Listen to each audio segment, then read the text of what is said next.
pada hari kiamat ada orang-orang mereka itu bercahaya. Orang kan pada hari kiamat kan macam-macam sekali. Dibangkitkan ada yang cahayanya besar seluruh tubuhnya, ada cahaya sedikit, ada yang cahaya cuma sebesar kukunya. Ustaz, matahari kan waktu itu dekat sekali. Iya benar. Dibangkitkan kita, dihalau kepada mahsyar, tapi tiba suatu masa di hari itu gelap. Kita akan meniti sirat dalam kondisi gelap. Tapi ada orang-orang yang bercahaya. Bercahaya seluruh tubuhnya.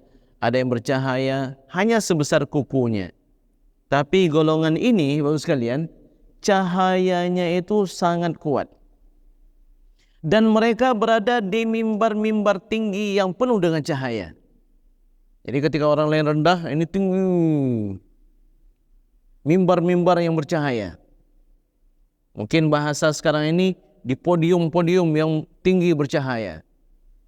Cahaya mereka dicemburui oleh para nabi dan rasul.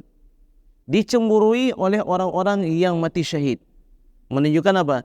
Ini mereka bukan nabi dan rasul. Mereka bukan orang yang mati syahid. Siapakah mereka ya Rasulullah? Siapakah mereka ya Rasulullah? Mereka adalah sekelompok manusia yang saling mencintai karena Allah Subhanahu wa ta'ala. Bukan karena hanya sebatas punya hubungan satu tempat kerja atau ada hubungan nasab dan seterusnya, tapi memang karena lillahi ta'ala. Ada sebuah hadis pada masa Bani Israel, seseorang melintasi padang pasir. Padang pasir itu kan sekalian panas, enggak ada pepohonan. Jadi Allah Subhanahu wa ta'ala mengirimkan malaikat. Wahai fulan, kemana engkau hendak pergi? Saya hendak pergi ke rumah saudara saya yang saya cintai karena Allah. Apakah ada hubungan nasab antara kamu dengan dia? Apakah dia itu abang kamu, kakak kamu, ataupun family kamu? Tidak. Hubungan kami hanya karena Allah. Bertemu kami karena Allah, berpisah karena Allah. Apakah ada urusan bisnis? Tidak ada. Ini semua karena Allah Subhanahu wa ta'ala. Wahai fulan, aku diutus oleh Allah Subhanahu wa ta'ala untuk menyampaikan kepadamu bahwa Allah ridha dan mencintai kamu. Masya Allah sekalian. Ini kita harus punya ini teman-teman yang seperti ini. Karena kebersamaan dengan mereka menguntungkan kita di dunia. Dia mendoakan kita, kita mendoakan dia. Dan di akhirat pun seperti kisah mimbar cahaya tadi, juga ada saudara-saudara kita yang bisa memberikan syafaat kepada kita di hari akhirat kelak. Ada orang-orang berada di dalam neraka. Lalu orang-orang tersebut dijemput oleh saudara-saudara mereka. Bagaimana ceritanya? Ketika mereka telah masuk ke dalam surga, mereka bertanya, ya Allah, sesungguhnya kami punya saudara kami yang kami sama-sama beribadah, sama-sama pergi ke masjid, sama-sama menuntut ilmu, tapi kami enggak mendapati mereka di surga ini.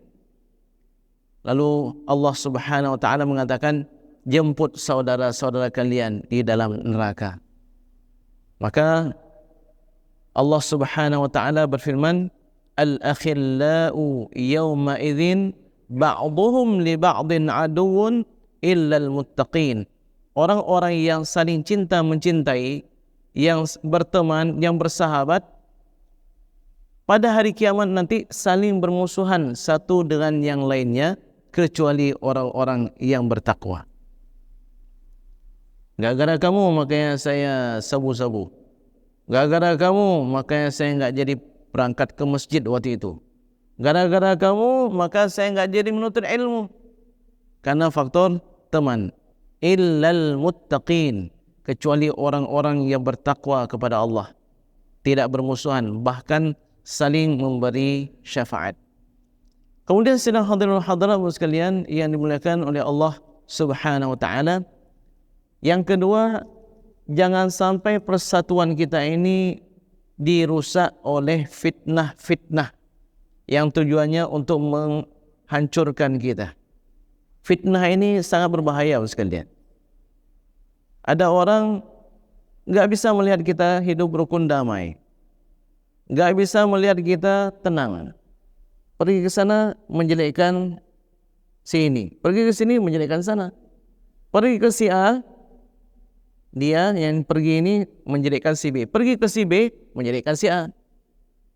Jadi hati-hati dengan orang yang suka menjelek-jelekkan, orang yang suka mengumbar fitnah.